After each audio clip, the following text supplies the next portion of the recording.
সালামু আলাইকুম গাইস, সবাই কেমন আছেন? পরকালীন বিষয়ে একটা কথা বলতে যাচ্ছিলাম। পরকালীন জীবন, যে জীবনে আল্লাহ রাব্বুল আলামিন তিন শ্রেণীর লোকের দিক কখনোই তাকাবেন না।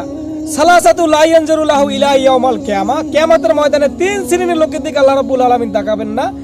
এক নম্বর হচ্ছে যাইয়া পিতামাতার অবদ্ধকারী সন্তান, যে সন্তান পিতামাতার সাথে সব সময় অবদ্ধতা করে, অসভ্য আচরণ করে, পিতামাতার সাথে শব্দ ব্যবহার করে, এই এক শ্রেণীর লোক।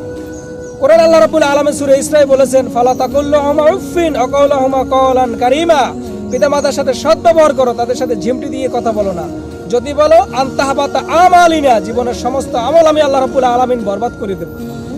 দুই নম্বর হচ্ছে যে আপনার মেয়েদের সাজসজ্জার বিষয়। যে মেয়ে সে সাজসজ্জা পুরুষের মতো করে, পুরুষের মতো চলাফেরা স্টাইল সে এইভাবেই করে, যে সে মেয়ে নিজের মনে করে যে আমি একটা ছেলে, এই শ্রেণীর লোক।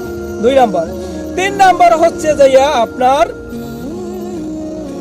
যে সন্তান, মানে যে ব্যক্তি দায়ুসুল আইয়াদখুলুল জান্নাহ, মানে দায়ুস ওই ব্যক্তিকে যে বলে যার অধীনে তার সন্তান, তার মেয়ে, তার মা পর্দা খেলাপ করে, এই প্রকার লোক দিকে আল্লাহ রাব্বুল আলামিন তাকাবে না। মানে এটা হচ্ছে আপনার এটাই যে আপনার অধীনে আপনার বোন আছে, আপনার মেয়ে আছে, আপনার সন্তান আছে, তারা সবসময় পর্দা খেলাপ করে, এই শ্রেণীর লোকের দিকে আল্লাহ রাব্বুল আলামিন কিয়ামতের ময়দানে তাকাবেন না।